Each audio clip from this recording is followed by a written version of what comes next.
Quý vị đang quay trở lại với FBNC câu chuyện kinh doanh, và trong phần tiếp theo của chương trình chúng ta sẽ tìm hiểu nhiều hơn về tập đoàn CNI Global cũng như những sản phẩm và cách tiếp cận của tập đoàn CNI Global khi đến với thị trường Việt Nam. Welcome back again, Professor Chào and Mr. Chang.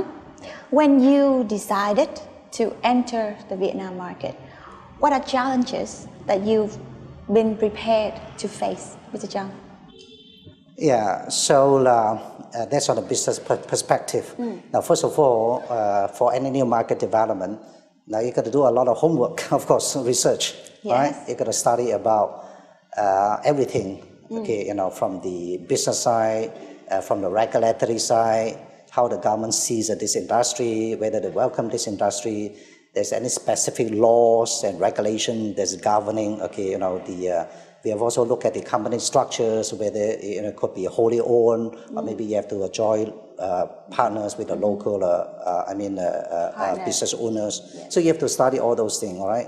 You know, on the market perspective, the products, the business model, all right? So whether this business model will be relevant or acceptable, all right, in Vietnam. And we have to look at the products that we offer, whether this product, okay, you know, that, now all this, okay, we call it, the pre-entry studies. So having, gotten all these, questions, then we have to design a business plan. Yes. Right? They put in the resources, the capital, a good management team, all right, so that to effectively, all right, roll out the business model. All right. But I think one of the biggest challenges is that, okay, again, we come back to the regulatory, because the direct sales business, as we understand in Vietnam, okay, is still considered pretty new, yes, right, as compared to Malaysia. And the direct sales industry has been in Malaysia for more than 40 years. All right. Now the only difference is that our model compared to the conventional retail model is that, okay, we choose to market and sell our product through an independent network of distributors. All right. So these distributors, they are the consumers, just like any other consumer in the market. All right. So they buy product from CNI, they sell it, okay, to the consumer. All right. Now under this model, okay, so they in Malaysia, you need a special license, to do that. So that, okay, we have gotten the license, okay, we fulfill the government requirement, the obligation, we fulfill our own obligation. Now, likewise in Vietnam here, all right, it's also, because even though it's a very new industry, but, the Vietnamese government, okay, they realize probably that this industry is also, okay, they see the potential of this industry, all right, in the days to come. So they have also, okay, come up, okay, with a similar regulatory guidelines and the requirement for local companies and also for the international company. When you want to start a business model like that, okay, you need to apply through the government, all right, which we did, all right. And I'm sure that, okay, the Vietnamese government also, okay, they've been progressively starting, okay, how to really, okay, on one hand, to promote, okay, in a healthy development of this industry. We'll come back to that later. But in order to be successful in any markets, and in Vietnam markets, you have to have good products. And I know that Professor Chào, most of the products that at CNI, you and CNI develop yourself. And scientifically saying, what can you say about the quality of your products? Well, when we talk about the terms of quality, okay, it means that we should have the best materials, the best approach, and the best way, to develop the product. And we have very well organized quality control.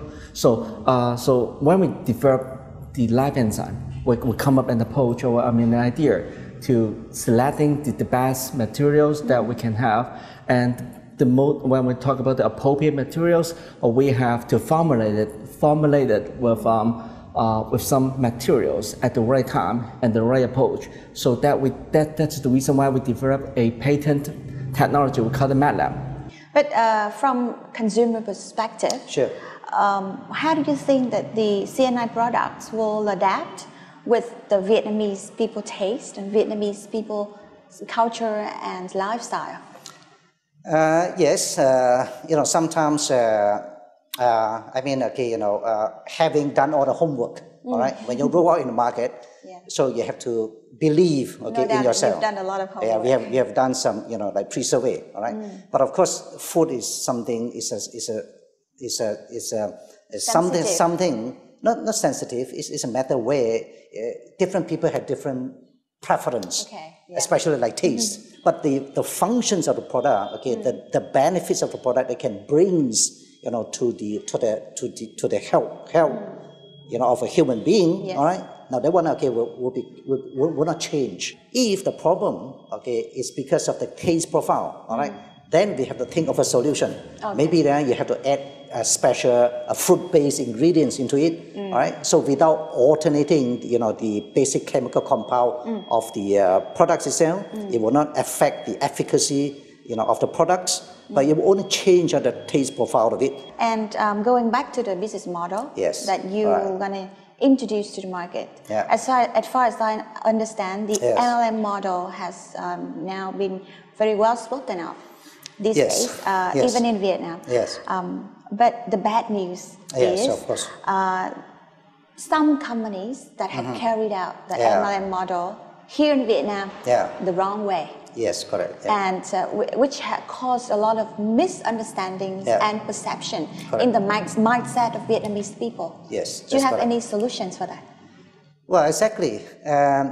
Because the model that we are operating now, okay, now in all industry, okay, there are always, okay, some bad guys. Okay, there are companies in the market. And they say that they are genuine MLM companies. Actually, they are not, because the business model, and when you study the business model, actually, you cannot accept. They said, okay, this business model is not workable because, it's not sustainable, all right? Simply because, okay, they don't derive their profit through the selling of the products. They derive their profit through, like, asking people to invest upfront money, all right? And to earn money through by way of recruitment, all right. Now that, in our opinion, all right, that is wrong, all right. You can't do that. So you're saying you're soliciting, collecting, okay, this fund, by giving, the consumer high promises of return of your investment, all right. So now that is wrong because you are basically giving, the wrong information, to you're misguiding, okay, the people that are working with you. All right, so you're, in a way, we are saying, okay, you're cheating, okay, the people that are working with you. So there are issues like that, okay, I concur with you, in the market. So now, how do we overcome this? Now, you have to come from, all perspective. A company alone like CNI, we can't do it, all right? So you need to come from, first of all, as I say, the government must realize that, okay, what should they be doing, all right, as a regulator? They have to regulate this industry, okay, they have to maybe draft out, the proper guidelines, all right, so that, okay, the industry players like us, all right, could be admitted. You need a special permit or license to operate, all right. You need to report to them maybe on a regular basis, all right. Now, for the industry, okay, player like us, now we could have some maybe association, which currently Vietnam, you have one called the MLA, okay, association, which is an NGO, to protect all right? you. Yes. So that their members, okay, the member will consist of all the operating companies. So that all these people will come together, they have meetings, to talk about issues, address, okay, the issue that's facing the industry. They will also engage, okay, the government officials, all right, they get an opinion, so that you could form, okay, on a regular basis, a good forum, a discussion forum, all right, to tackle all those issues. The company itself, they have to abide and follow the guidelines set by the government, all right? So that, okay, you have to behave yourself, okay, operate within this domain. You get what I mean? All right? So everybody is good. And I hope that your business model will work going forward, especially in Vietnam market. That has wrapped up our discussion today. Thank you very much again for joining us, and we wish you all the best and success. Thank you very much. Kính thưa quý vị, với những chia sẻ vừa rồi từ hai vị khách mời thì chương trình Câu chuyện Kinh doanh cũng xin được khép lại tại đây. Hy vọng rằng quý vị cũng đã giữ lại được cho mình những thông tin thú vị và bổ ích. Còn bây giờ thì Tú Trinh xin chào và xin hẹn gặp lại.